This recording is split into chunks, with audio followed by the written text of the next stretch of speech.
after that interaction.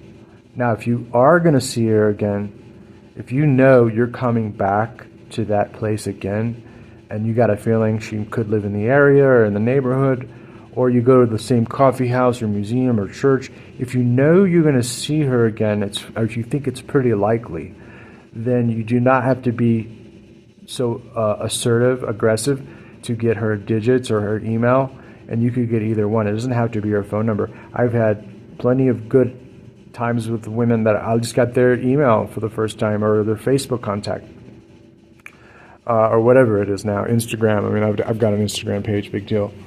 But if you think there's little chance you're going to see this girl again, and be honest with yourself, then you got to do something. You want to do something to get contact with her again. So it could be the number, it could be the email, or something else. But we'll get into some of the more finer details of that. I can tell you there's no one surefire way, okay? Like, in spite of all the videos that are out there, there's no surefire way that you can guarantee you're going to score a number or a date with her. It's just so completely subjective.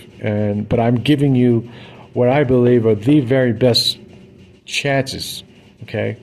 There's 1,000,001 approach techniques out there. There's 1,000,001 videos out there.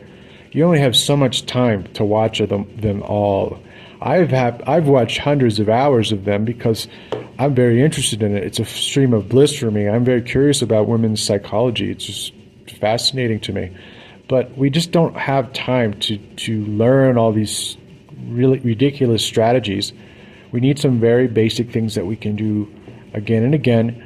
And then guess what? If you fall on your face, pat yourself on your back for having the courage to approach her, and just learn from your experiences. And I'll be honest with you, I've had plenty of times where I've kicked myself in the butt for not approaching a hot girl who I thought was giving me a vibe, or I thought she was hot enough to make an approach to, and I missed the opportunity. But guess what? It's just life. It's going to happen. Sometimes you're definitely not in the mood, and you're not in the headspace to approach, and you just got to forgive yourself and let it go. But I've given you some very basic, simple, easy strategies out of the gate. And if you just remember though, I mean, I remember living in New York. I did a year and a half in New York. I've never met so many beautiful women in one place. Of course, a lot of them are looking for some unattainable rich guy. That's a whole other story. But what I can tell you for sure is these women that I met, I knew, and it was true, I never would see them again. And what I learned in all this is you need to carpe diem. You need to strike while the iron's hot. If she's giving you any kind of vibe at all, you should get that number, you should get that email, you should get a contact with her again, because you're most likely 90-something%, you're not going to see her again. It's highly unlikely, okay?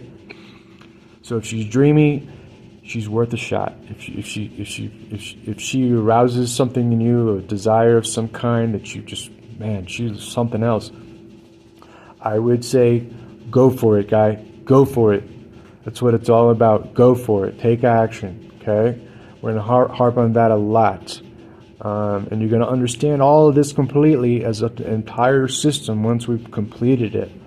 But I'm just doing a brain dump with you guys and trying to give you some structure to this thing, okay?